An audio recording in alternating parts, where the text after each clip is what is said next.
Halo teman-teman, selamat pagi, selamat siang, selamat malam. Perkenalkan, saya Hovifa Indayani. Dalam kesempatan kali ini saya akan menjelaskan atau mempresentasikan tentang materi manajemen strategi. Sebelumnya, salam hormat saya sampaikan kepada Bapak Febra Robianto selaku dosen mata kuliah pengantar manajemen. Dalam kesempatan kali ini, saya akan membahas tentang pengertian, proses, strategi-strategi, masalah, dan isu dalam manajemen strategi. Langsung saja kita akan membahas tentang pengertian manajemen strategi. Manajemen strategi adalah apa yang dilakukan para manajer untuk mengembangkan strategi organisasi. Strategi sendiri berarti rencana tentang bagaimana organisasi akan melakukan apapun yang harus dilakukan dalam bisnis, bagaimana organisasi tersebut akan menang bersaing, dan bagaimana organisasi akan menarik serta memuaskan para pelanggannya untuk mencapai tujuannya. Lalu, apa sih pentingnya manajemen strategi itu? Manajemen strategi penting karena yang pertama, membedakan seberapa baik kinerja organisasi. Yang kedua, membantu manajer menghadapi situasi yang terus berubah. Dan yang ketiga, membantu mengkoordinasikan dan memfokuskan upaya karyawan pada apa yang penting. Selanjutnya, kita akan membahas tentang proses manajemen strategi.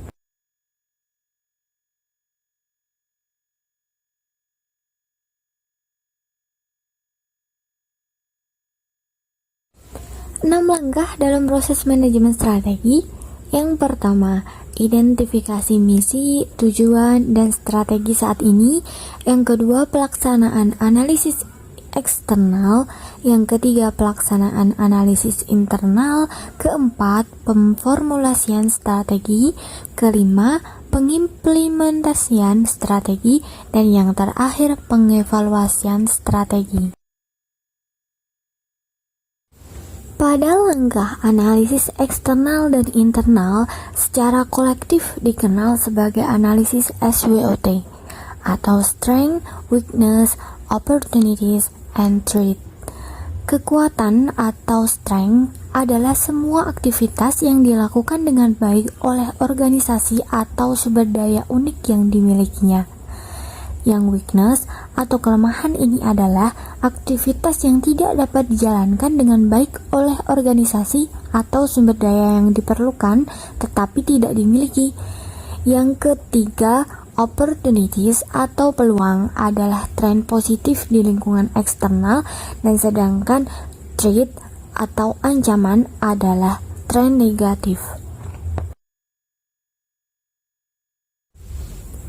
Yang keempat, kita akan membahas strategi dalam manajemen strategi. Apa sih strategi-strategi yang ada dalam manajemen strategi itu?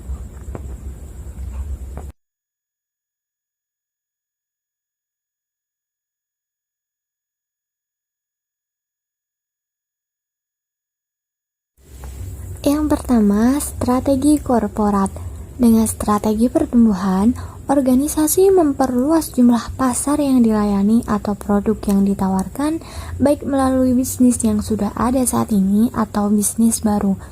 Jenis strategi pertumbuhan meliputi konsentrasi, integrasi vertikal atau backward and forward, integrasi horizontal, dan diversifikasi atau yang berhubungan dan tidak berhubungan.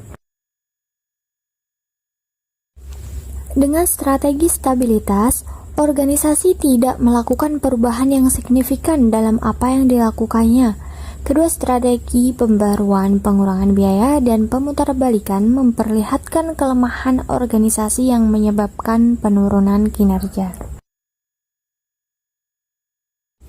Dengan menggunakan matriks BGC sebagai cara untuk menganalisis portofolio bisnis perusahaan dengan melihat pangsa pasar perusahaan dan tingkat pertumbuhan industri yang diantisipasi. 4 kategori matriks BGC adalah sapi perah, bintang, tanda tanya, dan anjing. Selanjutnya kita akan membahas strategi kompetitif. Dalam strategi kompetitif ini, kita akan membahas yang pertama, menggambarkan peran keunggulan kompetitif, yang kedua, menjelaskan 5 model kekuatan Porter, yang ketiga, menggambarkan 3 strategi kompetitif Porter. Keunggulan kompetitif organisasi adalah apa yang membedakan organisasi atau keunggulan uniknya. Keunggulan kompetitif perusahaan merupakan dasar untuk memilih bisnis yang tepat atau strategi kompetitif. 5 model kekuatan Porter. Yang pertama, ancaman pendatang baru, ancaman produk pengganti, daya tawar pembeli, daya tawar pemasok, dan rivalitas saat ini. Sedangkan 3 strategi kompetitif Porter adalah yang pertama, kepemimpinan biaya, yaitu bersaing atas dasar memiliki biaya terendah dalam industri. Yang kedua, diferensiasi, bersaing atas dasar memiliki produk yang unik dan dimiliki secara luas oleh pelanggan. Dan yang terakhir, fokus, bersaing dalam segmen yang sempit baik dengan keunggulan biaya maupun keunggulan diferensiasi. Terakhir, kita akan membahas tentang masalah strategi dan isu manajemen. Masalah manajemen strategi saat ini, fleksibilitas strategik, yaitu kapabilitas untuk menyadari perubahan lingkungan eksternal yang utama, berkomitmen pada sumber daya secara cepat, dan menyadari ketika keputusan strategik itu tidak berhasil merupakan hal yang penting karena manajer sering menghadapi lingkungan yang sangat tidak pasti. Manajer dapat menggunakan strategi e-business untuk mengurangi biaya, mendiferensiasikan produk dan jasa perusahaannya, atau membidik berfokus pada kelompok pelanggan khusus atau menurunkan biaya dengan menstandarisasi fungsi kantor tertentu. Strategi e-business yang penting lainnya adalah strategi click and bricks yang menggabungkan lokasi online dan toko tradisional. Manajer strategi dapat mengambil strategi yang lebih berorientasi pada pelanggan, termasuk memberikan apa yang mereka inginkan, berkomunikasi secara efektif pada pelanggan, dan menerapkan budaya yang menekankan layanan pelanggan. Manajer strategi dapat menerapkan strategi yang lebih inovatif, termasuk memutuskan penekanan inovasi organisasinya atau riset ilmiah dasar, pengembangan produk, dan pengembangan proses, dan menetapkan waktu inovasinya atau penggerak pertama dan pengikut. Selanjutnya, isu-isu manajemen. Keunggulannya yaitu manajer mampu menganalisis kekuatan, kelemahan, peluang, dan ancaman dari sebuah organisasi tersebut, dan manajer telah siap untuk memformulasikan strategi yang tepat, yaitu strategi penggalian kekuatan organisasi dan peluang eksternal. Pertama, perusahaan berukuran besar cocok menggunakan strategi kompetitif karena memberikan keunggulan kompetitif pada perusahaan dan mempunyai banyak alternatif ketika mengambil keputusan strategis. Selanjutnya, perusahaan berukuran kecil cocok menggunakan strategi korporasi dengan keunggulan dapat menspesifikasikan bisnis apa yang digeluti dan apa yang dilakukan perusahaan. Ketiga, perusahaan nirlaba cocok untuk menggunakan strategi pertumbuhan, mempunyai keunggulan yaitu digunakan sebuah organisasi yang ingin mengembangkan jumlah pasar yang dilayani atau produk yang ditawarkan. Selanjutnya, perusahaan global cocok menggunakan strategi inovasi karena mempunyai keunggulan, yaitu mencerminkan filosofi inovasi organisasi dan pengendalian terhadap sumber daya yang langka dan membuat pesaing tidak dapat mengaksesnya. Bagi organisasi nirlaba, melaksanakan apa itu konsep keunggulan kompetitif sama pentingnya dengan organisasi yang bertujuan mencari laba. Karena dengan konsep keunggulan kompetitif, organisasi nirlaba akan dapat menunjukkan lebih baik dari organisasi nirlaba lain.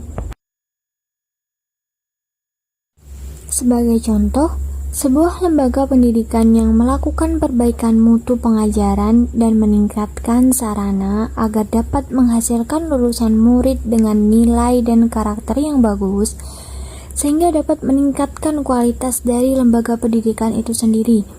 Karena dengan berhasilnya usaha tersebut akan menjadi daya tarik bagi donatur-donatur untuk memberikan sedikit kucuran dana, dan dari dana tersebut dapat digunakan untuk biaya operasional atau merenovasi fasilitas lain agar lebih baik lagi. Perkembangan etika dalam analisis atas lingkungan internal dan eksternal organisasi harus dimasukkan karena etika dalam organisasi memunculkan hubungan antara organisasi dengan pihak eksternal dan internal. Hubungan organisasi dengan karyawannya adalah untuk menghasilkan standar perilaku tertentu yang dianggap etis. Internet dapat membantu manajer dengan cara menjual barang-barang secara online. Misalnya, Dell melopori model bisnis yang baru untuk menjual komposisi secara langsung kepada konsumen melalui internet. Jadi, Dell bisa menghasilkan uang dengan cara tersebut. Ketika manajer berpikir mengenai strategi, mereka harus berpikir mengenai viabilitas ekonomis dari model bisnis perusahaannya.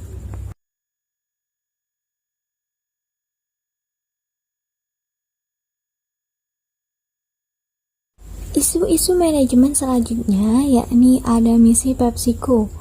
PepsiCo adalah perusahaan produk konsumen terkemuka di dunia yang berfokus pada makanan dan minuman siap saji.